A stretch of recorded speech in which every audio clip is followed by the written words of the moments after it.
I think freedom of expression एक joke बन गया है अब तो रिसेंट ईयर्स में स्पेशली। हम इसके झंडे तो गाड़ते हैं कि बहुत फ्रीडम ऑफ एक्सप्रेशन है, बट ऐसा नहीं है। डिफरेंट इदारे कंट्रोल करते हैं बहुत सारी ऐसी चीज़ें, और एक सहाफ़ी को उसका इदारा बताता है कि वो किस बारे में बात कर सकते हैं और किस में नहीं, विच मीन्स कि फ्रीडम ऑफ एक्सप्रेशन पूरी तरह नहीं है सहाफ़त में।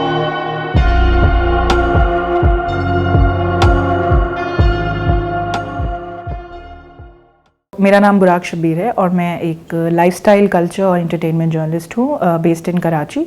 मैंने प्रिंट से स्टार्ट किया था अपना करियर द न्यूज़ इंटरनेशनल से, और काफ़ी साल वहाँ काम करने के बाद फिर मैंने डिजिटल मीडिया की तरफ स्विच किया, जिसमें कटाकट है एक digital publication. Then I move to BBC Urdu, Arab news Pakistan, और इस वक्त मैं अरब न्यूज़ पाकिस्तान और BBC उर्दू के साथ फ्रीलांस करती हूँ, और ज़ैबिस्ट में मीडिया साइंसेस के स्टूडेंट्स को एज विजिटिंग फैकल्टी मैं टीच करती हूँ डिजिटल न्यूज़ रिपोर्टिंग।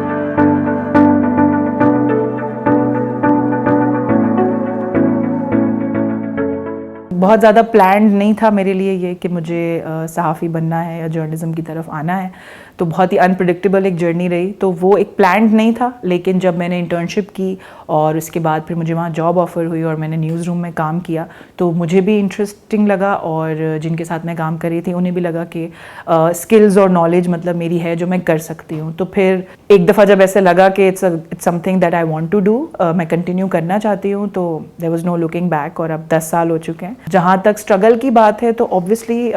किसी भी फील्ड में जब आप शुरुआत करते हैं तो आपको अपने कदम जमाने के लिए बहुत ज़्यादा मेहनत करनी पड़ती है, और उस वक्त आपको अक्सर लगता है कि आप मेहनत ज़्यादा कर रहे हैं और उसका रिटर्न आपको बहुत कम मिल रहा है। तो आई थिंक वो शुरू के कुछ सालों में अगर हम बिल्डिंग ब्लॉक्स जैसे कहते हैं ना, वो बुनियादी ईयर्स में अगर हम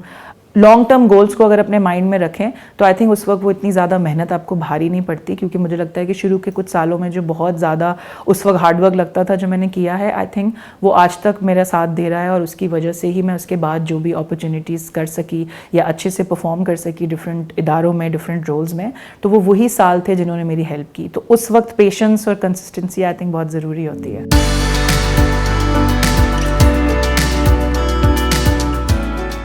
ये तासुर तो आई थिंक हर फील्ड को लेकर है ही। डिस्क्रिमिनेशन की हम बात करते हैं तो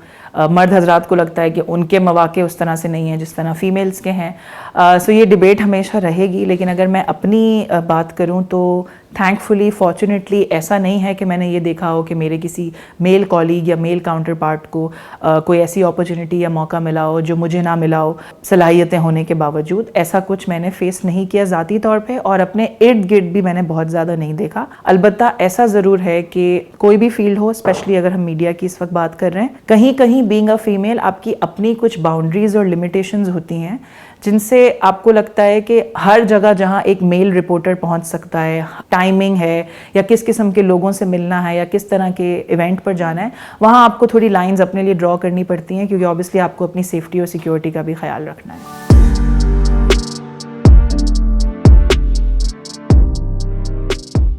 I think freedom of expression एक जोक बन गया है अब तो रिसेंट ईयर्स में स्पेशली। हम इसके झंडे तो गाड़ते हैं कि बहुत फ्रीडम ऑफ एक्सप्रेशन है, बट ऐसा नहीं है। हमें पता है कि डिफरेंट इदारे कंट्रोल करते हैं बहुत सारी ऐसी चीज़ें, और एक सहाफ़ी को उसका इदारा बताता है कि वो किस बारे में बात कर सकते हैं और किस में नहीं। इवन इफ़ कुछ टैबू टॉपिक्स, कुछ मुश्किल टॉपिक्स पे आपने स्टोरीज़ या रिपोर्ट्स बनाई भी हों, लेकिन उसको किस तरह एंगल होगा या किस हद तक उस पर खुल के बात हो सकती नहीं हो सकती, उसमें बहुत सारी लिमिटेशंस हैं, विच मीन्स कि फ्रीडम ऑफ एक्सप्रेशन पूरी तरह नहीं है सहाफ़त में।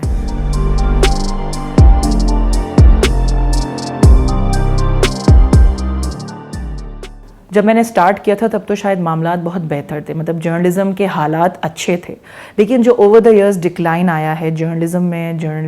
जर्नलिस्ट्स के लिए, वो डिक्लाइन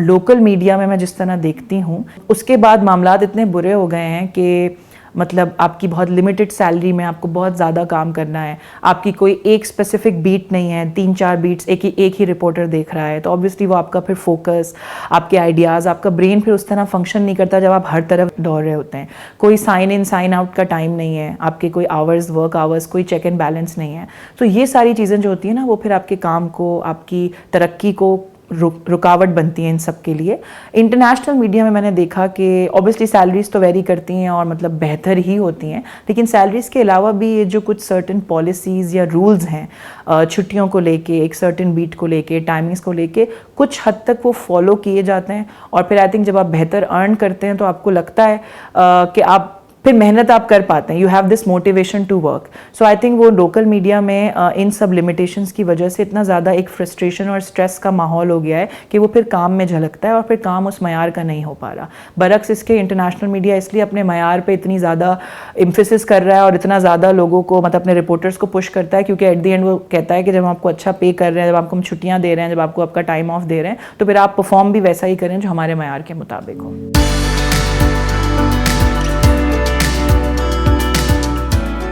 पेशेंस और कंसिस्टेंसी हर काम में चाहिए, दुनिया के हर काम में चाहिए, लेकिन जर्नलिज्म जो है ना, जो एक कन्वेंशनल जॉब्स होती हैं, टीचिंग या डॉक्टर बनना या इवन इंजीनियर या ऑफिस जॉब्स, इनसे बहुत डिफरेंट होता है। आपकी कोई टाइमिंग नहीं होती, मतलब आपको पता नहीं होता कि कब किस रिपोर्ट करने के लिए आपको जाना पड़ जाए। किसी का इंटरव्यू करना है तो वो किस वक्त अवेलेबल है। अचानक से मुझे पता चल सकता है कि खबर है और आपने जाके करना है, खबर है जो आपने लिखनी है, आपने लोगों से बात करनी है। सो आपका जो एक सर्टेन रूटीन होता है वो फिक्स्ड नहीं होता। There is a lot of uncertainty and फिर सेफ्टी इज़ अ कंसर्न। तो अगर आप जर्नलिस्ट वाकई बनना चाहते हैं, जर्नलिज्म में परसू करना चाहते हैं, तो अपने जहन को थोड़ा सा प्रिपेयर करना, you have to have a certain level of patience, consistency and courage.